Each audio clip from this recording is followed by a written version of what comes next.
Hi Unite, so for our CAT today, we're completing this antacid investigation. If you can open your booklets to this page and read along and watch the video. So we're talking today about something called heartburn, or it's also known as acid reflux. So when people eat too much acidic food, their stomach pH levels are too acidic and it causes them pain and discomfort. So today in our investigation, we're looking to see if any items around the house we can use to neutralise or to get rid of that heartburn or that acid reflux. So if you go to this page of your CAT, you've got the title there, which chemical has the greatest ability to neutralise hydrochloric acid, which is what we're going to be using today to represent stomach pH. So we're using a chemical called hydrochloric acid, which we have here.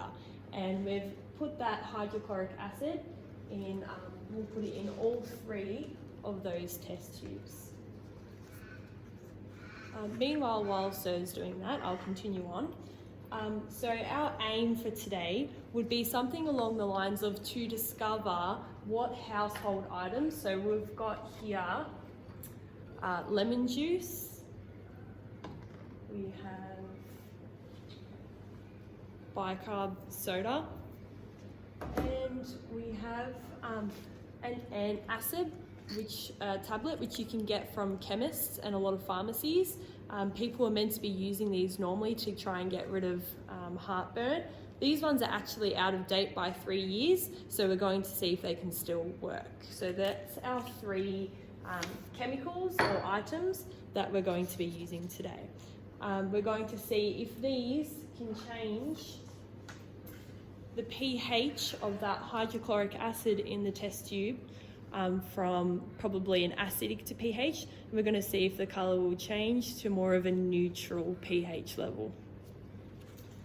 Alright, so we need to check if the pH of the acid. Yep, so the first thing we're going to do in our experiment is we're going to put something called a universal indicator, which actually is a liquid, and when you drop it or you place it into a solution, it tells you the pH level of it. So we're going to see what the pH level of hydrochloric acid is first.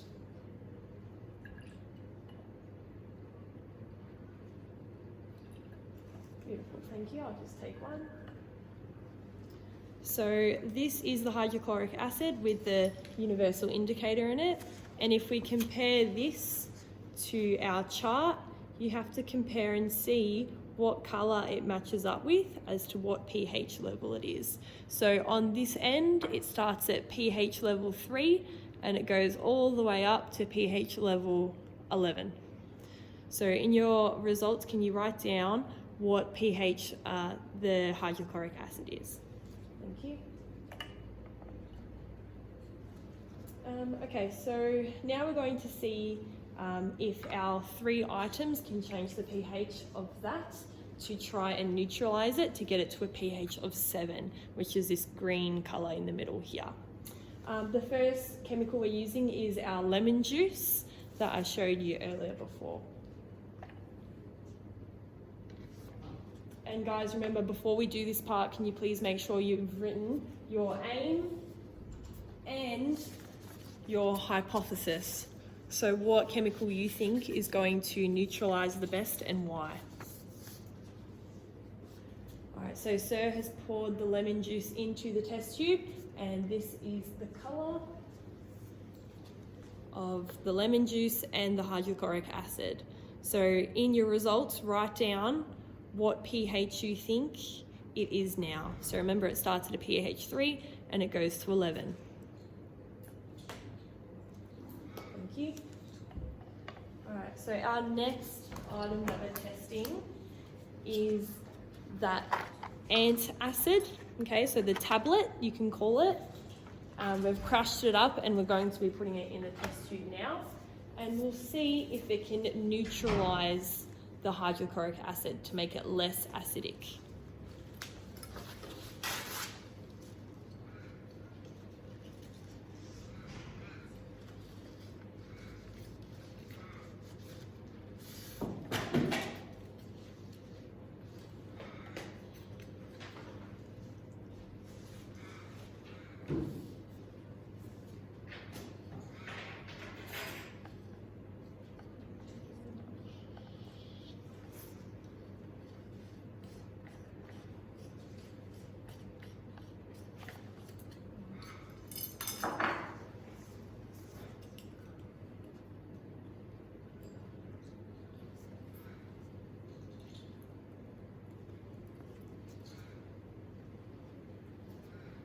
It's overflowing.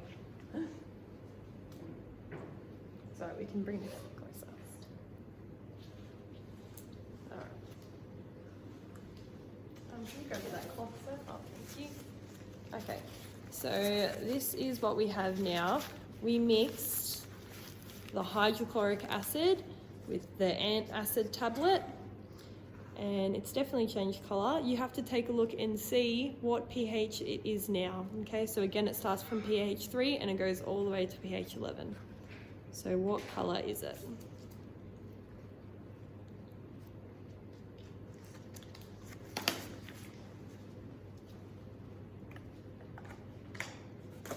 Alright, so we're up to our last chemical that we're using, which is bicarb soda. So that's our last chemical, bicarb soda. And we are mixing it with the hydrochloric acid now.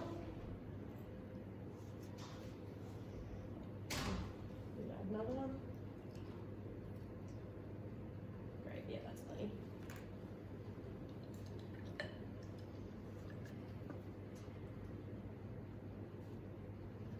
Thank you. Okay, so this one, I need you to see what pH level it is now based on its new colour. So remembering it goes from pH 3 to 11. So what one does it match up best with? What colour? What pH? Cool. Thank you. Okay, so make sure that you have all your results down. You can have your results in a table, and make sure that your table includes all of the following here. Okay. After you've completed your results, you can then move on to your discussion, which talks about the chemicals, if they work to neutralize or to make the pH go from a 3 to a 7, and why. So you have to make sure that you use your results in your explanation. So there are a few questions here that you need to do. And then after your discussion, you need to complete your conclusion. So your conclusion should use your results, and you should be talking about what chemical out of these three neutralize that acid the best. So going back to our original aim, what would work the best for acid reflux or heartburn? Yeah. Do you have anything else to include, teachers? Just to also make you aware, I've got lab coats on, and so does Sir. We've also got gloves, and we have glasses, okay? So you will have to do a table that talks about the risk assessment of this experiment, okay? So you have to name the equipment, the risk, and the preventative measure that we've done today, and same with the chemicals that we've used, because some chemicals can be very harsh if it touches our skin. And also make your observations carefully, like list all other equipment that we have used in this experiment apart from the chemicals or the other things that we have used. So do your observation carefully and list out everything that we have used in this experiment in your material section of your CAT. Oh look, and I've actually just noticed, what was this one? The antacid tablet. It's a little bit clearer now if you want to look at the results now, because the foam's sort of gone a bit. So if you need to modify your results, you can, but this was for the antacid tablet. Looks a lot different now. Okay, thank you Year 9s. Good luck with your CAT.